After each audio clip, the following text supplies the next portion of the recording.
Welcome again to It Doesn't Take a Genius, conversation with introspective perspectives and pithy points of view. Here are your hosts, my friends, Max and Marty. I think that's Mark and Mike. Yeah, whatever. Ramsey! Marshall, I do want to say, for those on video, that we are recording this on a different day from the past episode, but I am wearing the same shirt, and it may be that you are too. I'm not sure. It's like... I've worn the same shirt for 108 episodes. Have you really? The only shirt I keep in my office. So yeah, so the only time it wasn't this shirt was when we did it when I was either in a hotel room, which I think was once, or when we did the joint live, the live together, and I didn't have this particular shirt handy at that moment. But yeah, no, this is the office virtual shirt. Well, there shows my amazing ability to pay attention to detail. I had not even noticed that. Oh yeah. So yeah. All right. So revelations. Yeah. So I'm just going to my minimalist movement. That you truly can go 2 years wearing the same shirt. Nobody will ever say anything. Steve Jobs had the turtlenecks made by, is it Izzy Miyake? I think is the Japanese designer's name. And when I saw that in the biography, I was like, I know who that is, because the Pet Shop Boys recorded a song featuring a puffy vest he had made. I think it was a puffy vest. I was like, I'm cool. I know what that is. So I was thinking Steve bought those off the rack, but apparently... Absolutely, yeah. No. He bought them custom made is what he did. Yeah. Oh, yeah. Well, it's like this shirt. This is custom made by Jacques Penet. They make my finer quality Stafford shirts. I thought you got that at Target. I'm sorry. No. These are probably discontinued. This is probably at a vintage shop. This would bring big dollars. Sure. Yeah. Anywho. Hey.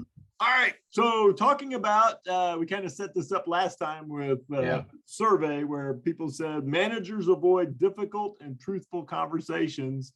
And it was like 60% said this was one of the reasons they don't engage, they don't coach more frequently. Right.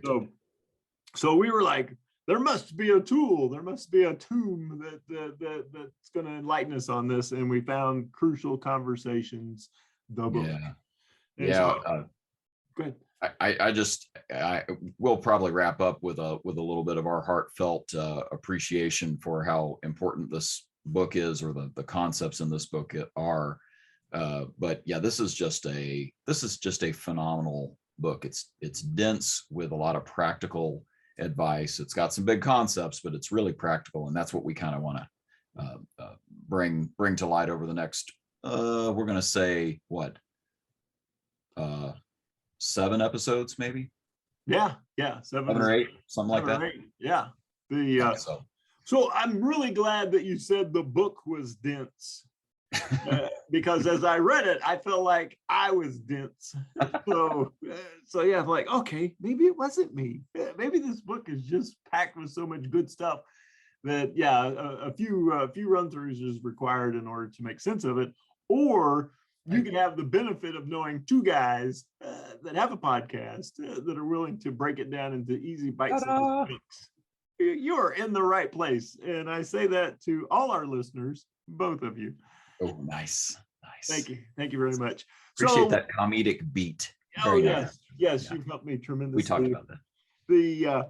All right, so we started off, we ended our last podcast with this quote. We'll start it again.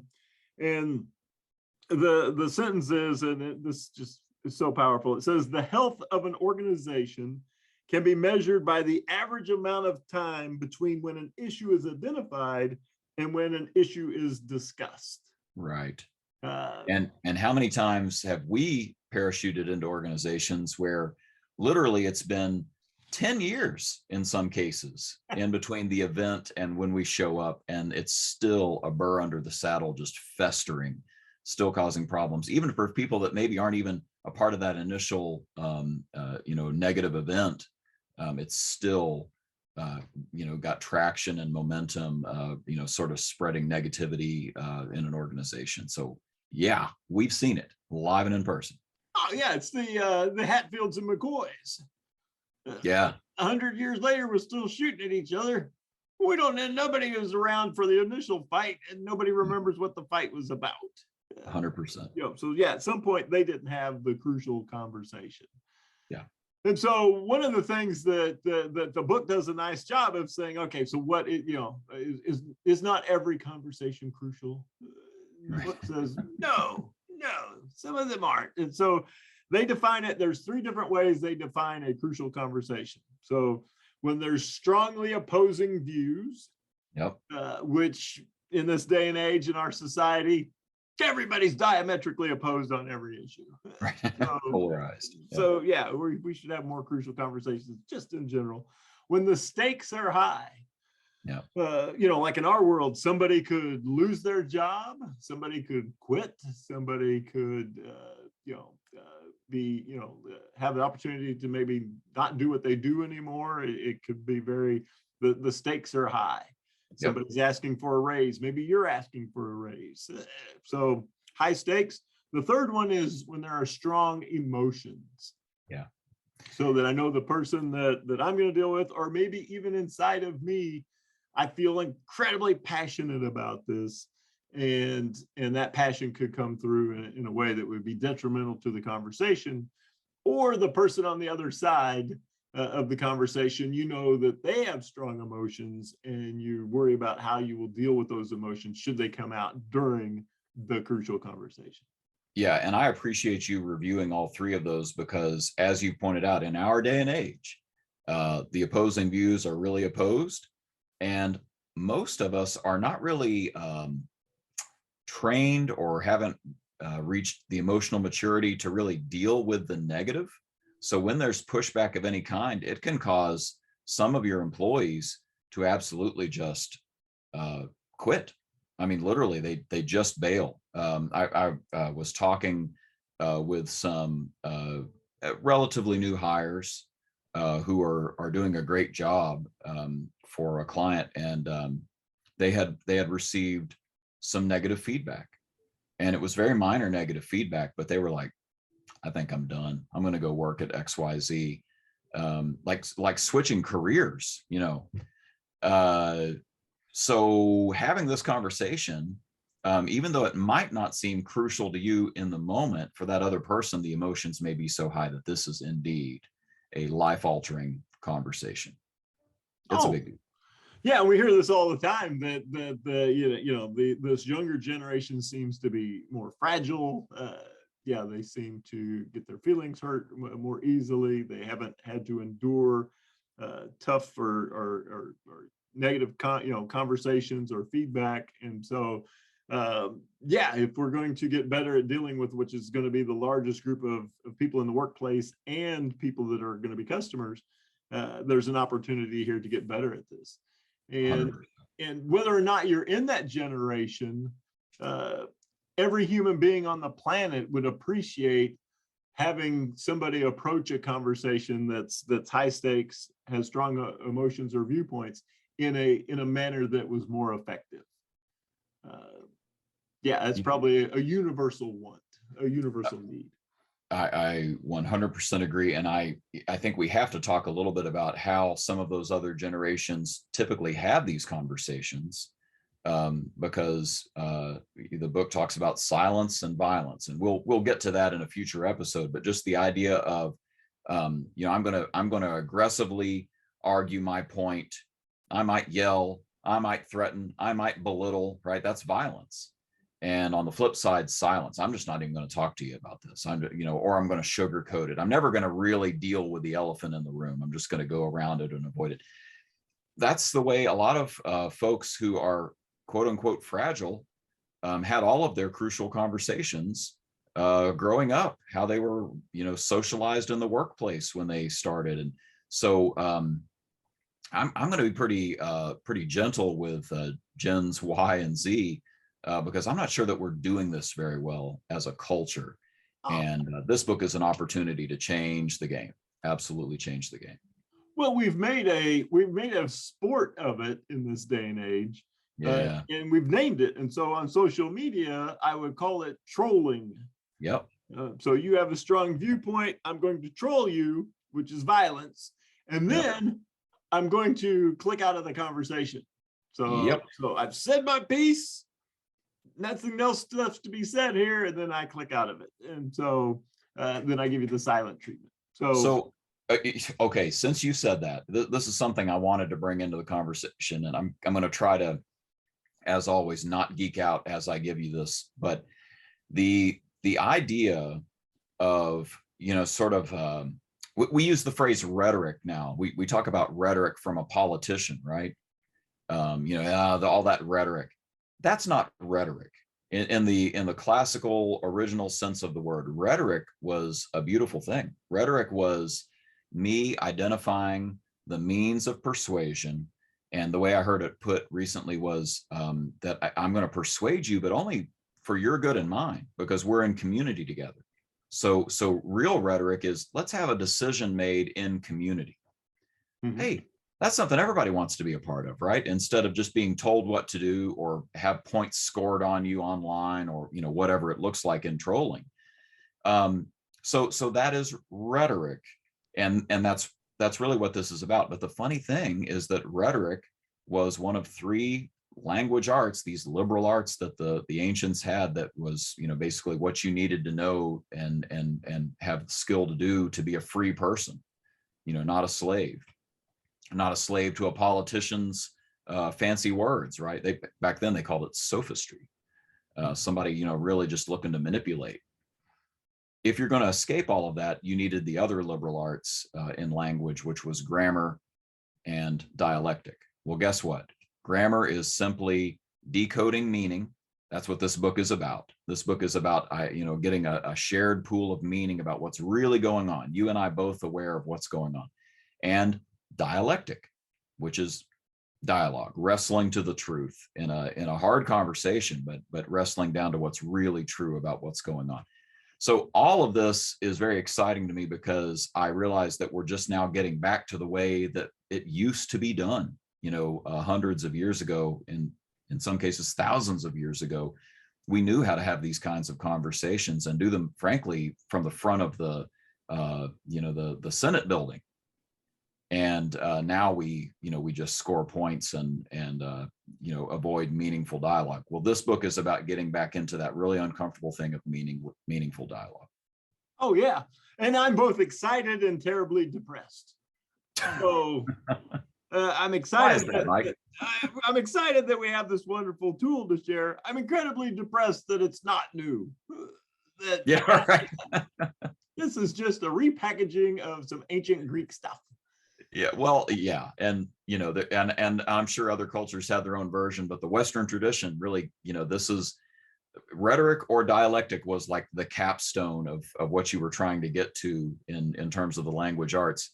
Everybody learned grammar early on, but like one of those two, as the centuries went on, was the big deal. This was the big deal. So we're getting back to it.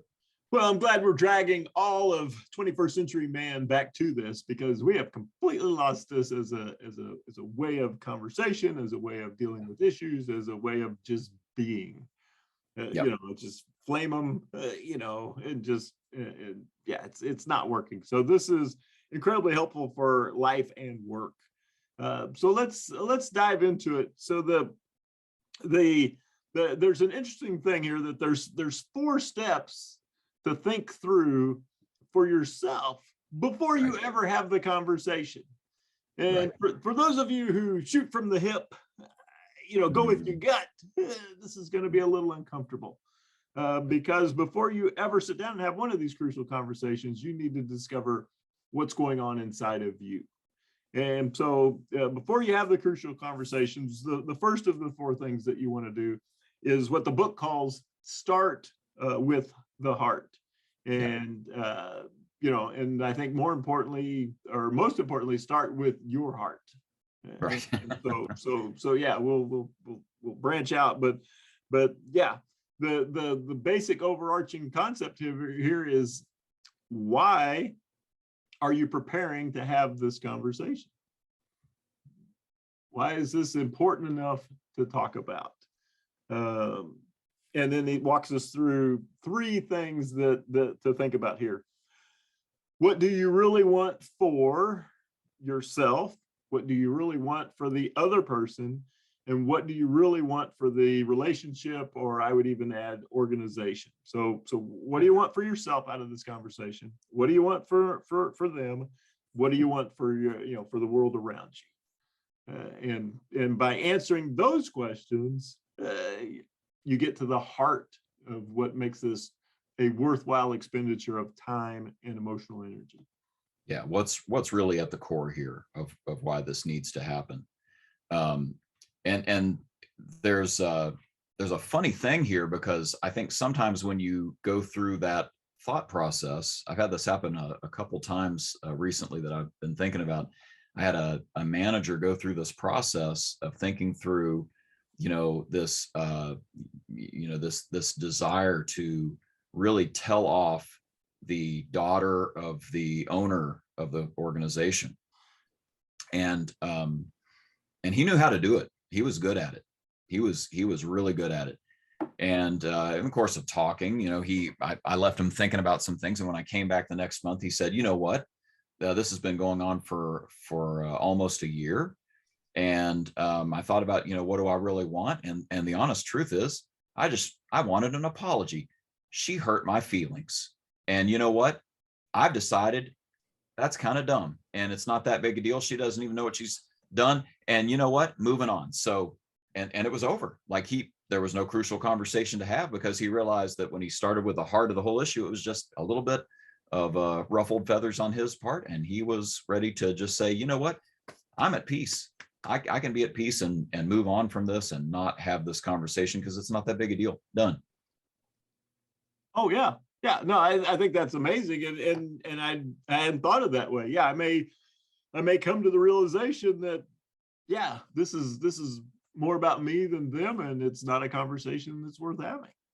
And so, but by stopping to think, right, this initial phase, all right, so what do I want for myself? I want an apology. What do I want from them?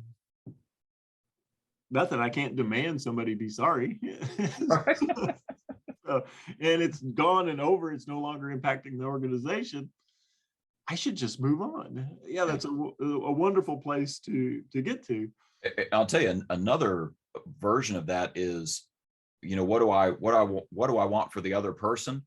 I had somebody think this through with me recently, where there was a board of directors and a management team and some employees, and she had been affected by the board of directors' decision, but really it was between the board and management. That was where the crucial conversation needed to happen. And so she thought about, what do I want for myself? Well, for what do I want for the other people? Gosh, really, I want something for them that they're going to have to work out. So I don't have a role here right now. It's not my place to go there. So again, she decided not to have the conversation. It takes a lot of maturity to get to that, but usually it's because you've thought it through. That's where the maturity comes from. Oh yeah. Yeah. No, I had a manager and they were going to have the, it's the worst. It's the one that no manager wants to have. Oh, wait a minute. Let me guess. Body odor. Oh, you guessed it. Yes. How often do we get the, hey, I got to talk to Bobby. He smells. And, and so you ask, all right, so what do you want for yourself out of this? I want fresher air in my workspace. Oh. What do you want from the other person?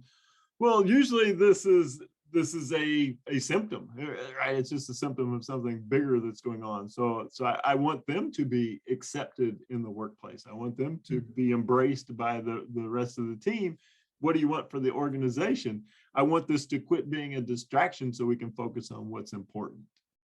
Yeah. Oh man, those are like 3 really good reasons to have a really crucial conversation that could be fraught with high emotions, high stakes. If I embarrass them, they might leave, and I don't want them to. They're a good team member, good producer. We may have opposing views on what constitutes the BO. Mm-hmm. So this one is, it's got all the good stuff all rolled into one. And it seems like every manager I've ever worked with at some point has had to have that one. Yeah. I've had to have that conversation, and not with a family member, just to clarify, but in the workplace. And that's tough. It's tough. But here's the thing. I love how this book says, what do you want for the relationship? Because in almost every circumstance, you want there to be a relationship.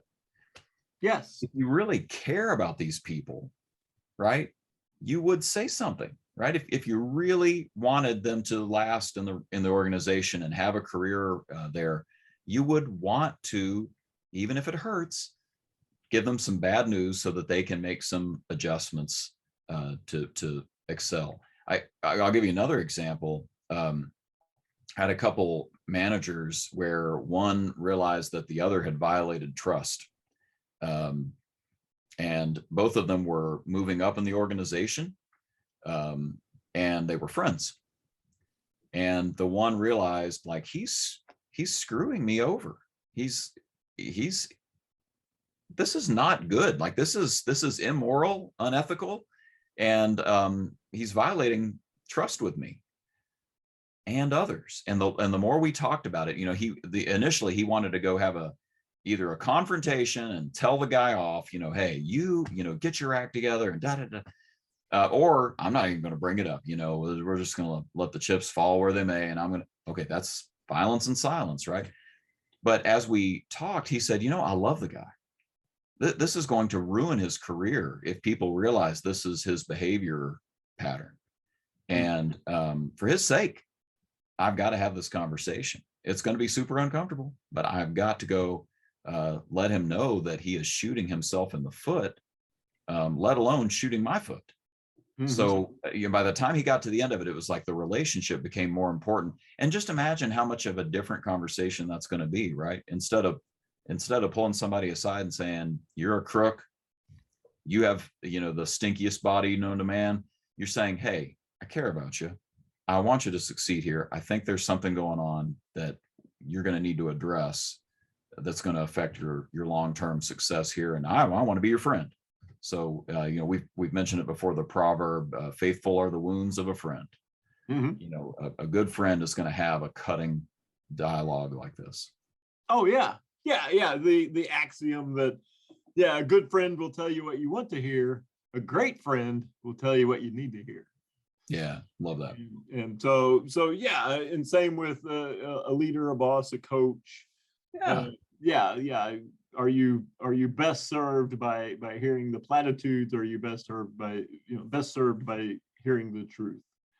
Yeah. And the whole book is can we have a truthful conversation, but do it in a manner that is constructive and that is effective and that gets us to a, as the book calls it, a mutual purpose. Can we get to a place where we both get what we need out of this conversation, and we're both better because we had the conversation? Well, and I'm glad you brought up the mutual purpose, because the other thing that's interesting about this whole idea of start with the heart is that, and this is sort of maybe whetting the appetite for our future next couple of episodes, there's a sucker's choice here. Don't take the sucker's choice, the book says. And the idea is that, this I win or you win, those are the only options, right? A or B, either I get my way or you get your way. Well, maybe start with the heart, get to the heart of what it is you really want and what you really want for them. And then, like I said, we've got some steps coming to help you sort out what's really going on in the situation. I bet you that beyond choice A and choice B, there might be C, D, E, F, there might even be G, H, and I. And you're not going to figure that out unless you open your mind up a little bit and say, okay, let's just explore this. Let's do some learning. So start with the heart. It's a great place to get this going.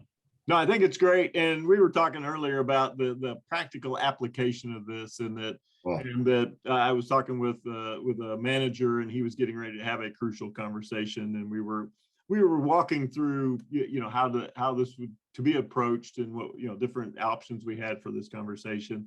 And I think my coaching on that was good. I think it could have been so much better had I internalized what's going on here as far as the steps to this go. Right. And like we've always talked about, a model gives you a way to visualize where you're at and what could be done next. and do it in a systematic fashion. So most of us are, we're good at this, or we do well at it, but we could be so much better, whether we're coaching somebody through it or we're getting ready to have one of these conversations ourselves. And so the last thing to think about is it's not always me coaching somebody else. It could be there's something that I want for myself. And the easiest example I can think of is that we hear most frequently is I need to ask for a raise. Yeah. Right. Yeah. I think I'm more valuable to the company and I'd like to get reimbursed for that value. And we talk to managers and team members all the time. They're like, I have no idea how to have this conversation. And so here's something that's personal to me. I'm not trying to get somebody else to change. I'm trying to get something better for myself, and figuring out, okay, what would be in it for me, what would be in it for them, and what would be in it for the organization. Love that. And thinking it through first. So whether you're coaching somebody and they're getting ready to do it, or you're getting ready to have a kind of an intervention type of conversation where we've got to change a behavior, or it's something that you strongly desire, this thing works for any of those three situations. 100%. And we're excited to see where this goes for folks. I know a lot of people have been asking actually for this content, not knowing about the book, but this is something that's come up for a number of our clients. So it's going to be great. You know who I think often about my long-term relationship with? Your Purdy's coffee place? well, that. Okay. And a gentleman named John Wolfe. Oh, just he's just the fact that we have a long-term relationship with him is the reason that he was willing to give us such a professional voiceover treatment to the end of our episodes. So I just want to acknowledge that I'm glad I stayed in relationship with him all these years, not just because of the voiceovers, but boy, isn't that proof in the pudding. So he's probably the best disembodied voiceover person that I have in my life. So, well, let's hear what he's got to say. And that's it. Join us next time when you'll hear Mike say, well, I'm sure he'll say something pithy. Don't miss it. Next time, it doesn't take a genius.